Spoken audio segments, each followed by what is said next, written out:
नमस्कार दोस्तों। जय श्री राम, वंदे मातरम। आप सबका मेरे channel market insights by Rajesh Sharma में स्वागत है। आज हम बात करेंगे मार्केट के लगातार गिरावट पर। क्या मार्च 2025 और भी ज्यादा भारी पड़ सकता है?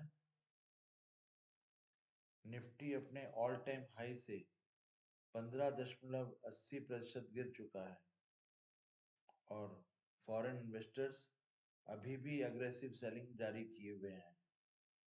आगे क्या हो सकता है? क्या ये समय डर के बैठ जाने का है या फिर आगे की तैयारी करने का है? चलिए समझते हैं।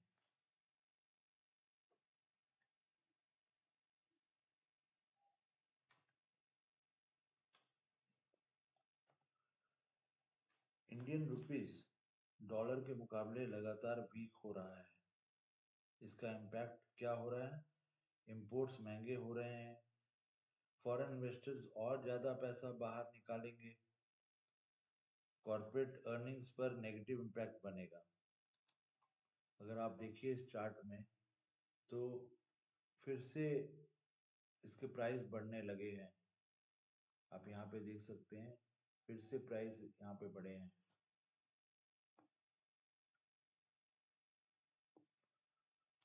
और क्रूड में हालांकि अभी तो ड्रॉप है, लेकिन इससे ये नजर आ रहा है कि बहुत वॉलेटिलिटी हो रही है क्रूड ऑयल में।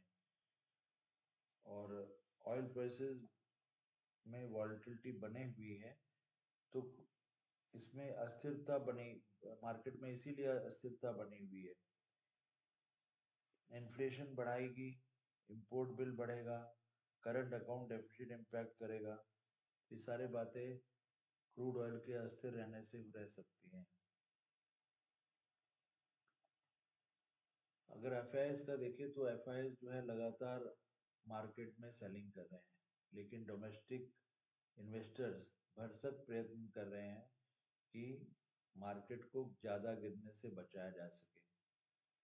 लेकिन बात फिर घुमा के वही हो जाती है कि भी जब तक पार्टिसिपेशन नहीं होगा दोनों एजेंसीज का, डोमेस्टिक का, फॉरेन का, तो मार्केट अब एक डायरेक्शन में नहीं जा सकता, उसको डायरेक्शन मिल ही नहीं सकता।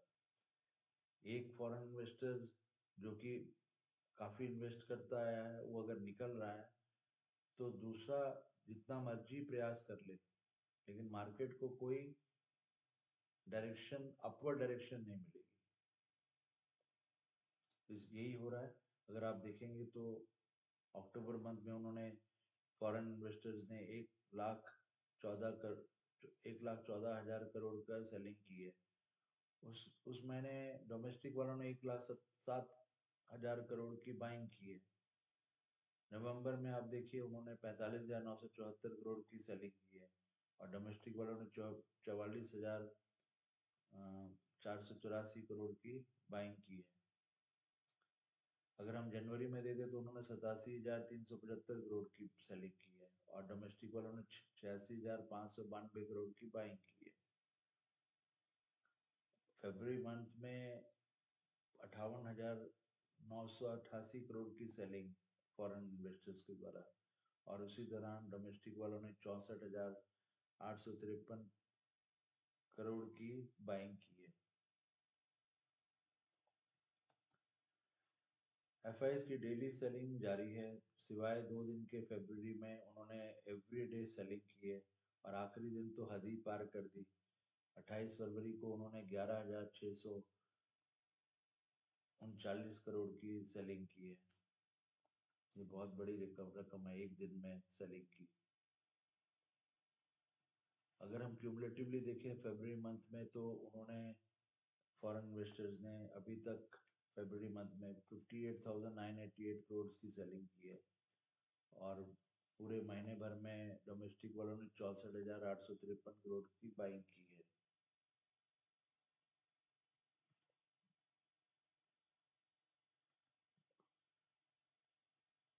तो अगर हम देखें सितंबर 2024, 27 सितंबर 2024 जब ऑल टाइम हाई बना था, वहां से लगातार मार्केट डाउन ट्रेंड में है। और चैनल में कुछ भी बोला जाए, लेकिन मार्केट आपको इस चार्ट में डाउन ट्रेंड में ही दिख रहा है। ये सितंबर मंथ से लेके अभी तक का ट्रेंड है। मार्केट में कहीं कोई आसार दिख नहीं रहे हैं कि मार्केट यहाँ से उठ रहा है। जरा सा उठता है फिर ऑल टाइम लो बना लेता है। तो आप देखिए उसने कितने लोज बनाए और हर हर महीने लो को तोड़ा है। और 26,270 से निफ्टी जो है 22,125 पे बंद हुआ है फरवरी 28 में। और ये ड्रॉप जो है अपने ऑल टाइम हाई से करीब करीब 16% की है।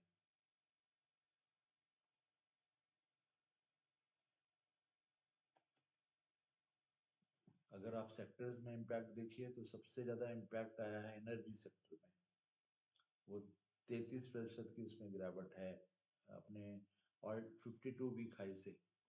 फिर आते हैं public sector enterprises 32%, PSU banks 30%, auto sector 26%, FMCG 24%, consumption sector 22%, infrastructure 21%, Nifty 500 index 19%। ये कोरोना के बाद से सबसे बड़ी गिरावट है। Information technology sector 19%, Nifty 100 index 18%, pharma sector 17%, Nifty 50 index 16%, Sensex 15%, banking sector 11% और प्राइवेट बैंक्स भी 11%। तो आप देख सकते हैं मार्केट हेल्थ अभी भी एक्सट्रीम फियर जोन में बनी हुई है। और जब सब डरे हुए होते हैं तब अपॉर्चुनिटी का समय होता है। हिस्ट्री ने यही दिखाया है। 2008 क्रैश के बाद रिकवरी भी हुई। कोविड क्रैश के बाद मार्केट ऑल टाइम हाई पर गया। तो जब सब डरे हुए रहते हैं तो अपने पोर्टफोलियो में अच्छे स्टॉक्स को खरीदिए, क्योंकि बहुत लो वैल्यूएशन पे स्टॉक मिल रहे हैं इस समय। और अगर आपको विश्वास है तो आगे जीत भी है। ये हमारा 20 साल का निफ्टी पी रेशियो चार्ट है। वैसे तो 22 से नीचे निफ्टी जो है स्ट्रांग रहती है। और अभी इस समय जनवरी मंथ में भी 22 से कम रही, 21.43 एवरेज रहा। अब फरवरी मंथ में 20.69 के आसपास चल रही है। हिस्टोरिकली लो वैल्यूएशन पर होने के बावजूद मार्केट बॉटमिंग के कोई साइन नहीं दिखाई दे रहे। हाँ, इस समय सही स्टॉक्स को खरीदिए और खरीदने का समय भी है, लेकिन ओवर वैल्यूड स्टॉक्स से दूर रहिए।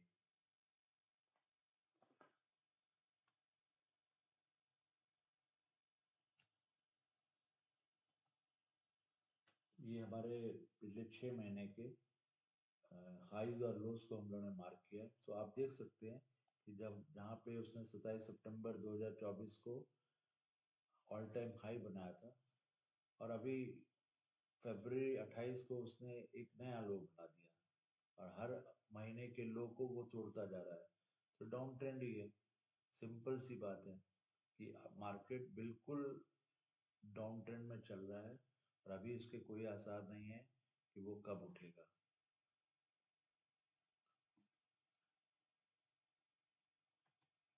अगर हम bank Nifty Nifty financial ratio को देखें तो ये अभी भी नीचे है एंड 2.19 के आसपास है। और इसको 2.30 के ऊपर जाने से ही इसको हम स्ट्रॉन्ग मानेंगे। अभी स्ट्रॉन्ग स्ट्रेंथ से काफी दूर है। अगर हम इस रेशियो का कैलकुलेशन देखें तो बैंक निफ्टी फ्राइडे को यानी कि 28 फरवरी को 48,344.70 पे बंद हुआ था और निफ्टी 22,124.70 पे बंद हुई थी। दोनों को डिवाइड करें तो हमको 2.1851 के आसपास, यानी कि 2.19 के आसपास हमको रेशियो मिलता है। और ये रेशियो अभी भी 2.330 से बहुत कम है। और इसका फाइनेंशियल स्ट्रेंथ के साथ में क्यों रिलेशनशिप है? बिकॉज बैंक निफ्टी के जो शेयर्स हैं वो निफ्टी में 34.60 का कंट्रीब्यूशन है, यानी कि 1/3 का कंट्रीब्यूशन है। तो इसलिए बैंक निफ्टी और ये निफ्टी को डिवाइड करने का जो रेशियो है वो 2.30 के ऊपर में स्ट्रॉन्ग माना जाएगा।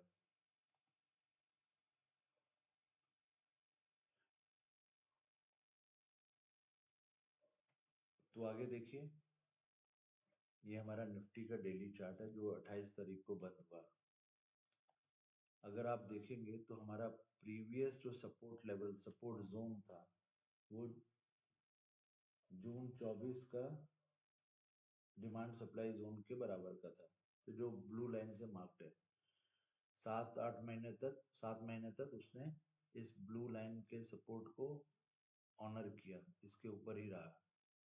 लेकिन उसके बाद अब तोड़ के नीचे आ गया है। हमने, अगर आप मेरे पिछले वीडियोस में देखेंगे तो हम बार बार आपको यही जोन दिखाते थे कि इस जोन से अगर नीचे और जाएगा, और वो जाने की कोशिश भी कर रहा है, वो जाने की कोशिश कर रहा है इलेक्शन रिजल्ट वाले लो की तरफ, और वो जाके रहेगा, उसको छुए बिना तो वो ऊपर नहीं आएगा ऑलमोस्ट। अब मेरे हर वीक के वीडियोस को आप देखिए तो वो नीचे ही जा रहा है। और ये जो ब्लू लाइन का जोन है अब उसका रेजिस्टेंस बन गया है। जब तक इसको नहीं तोड़ेगा तो इमीडिएट लेवल पे उसको स्ट्रॉन्ग नहीं बोला जा सकता। अभी डाउन ट्रेंड ही चल रहा है। और उसने देखिए उस दिन का 5 जून का, यानी इलेक्शन तो 4 जून के थे, 5 जून का जो लो है उसके आसपास, उसके उस जोन के आसपास आने लग गया है। एंड इस जोन को मान लो तोड़ देता है तो फिर वो इलेक्शन वाला जो लो है, इलेक्शन डे यानी 4 जून का जो लो है उसको टच कर देगा। और अभी अगर आप देखेंगे जो समझदार लोग हैं वो जान रहे हैं कि ये उसी तरफ अग्रसर है और उसको छुए बिना ये ऊपर नहीं आएगा। तो अगर हम आगे कमिंग वीक में अपने लेवल्स देख लें तो 22,124.70 पे क्लोज हुआ था निफ्टी।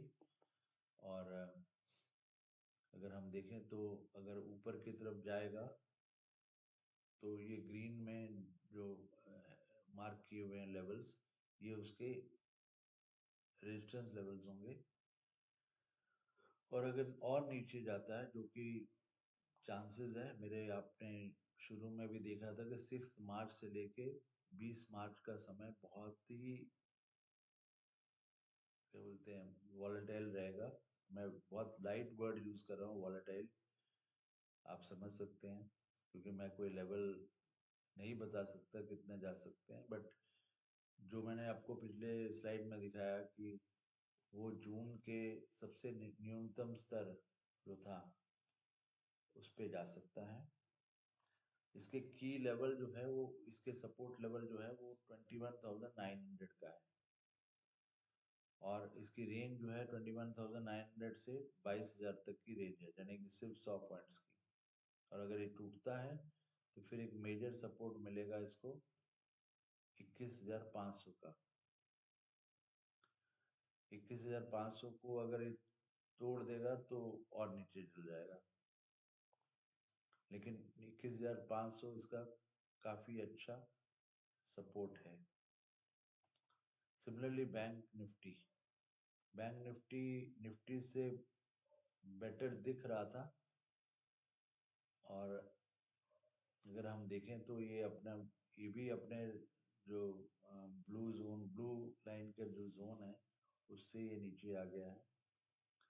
और अगर अभी ये नेक्स्ट सपोर्ट जोन के जस्ट ऊपर में है, और बैंक निफ्टी अभी बेटर दिखाई दे रहा है।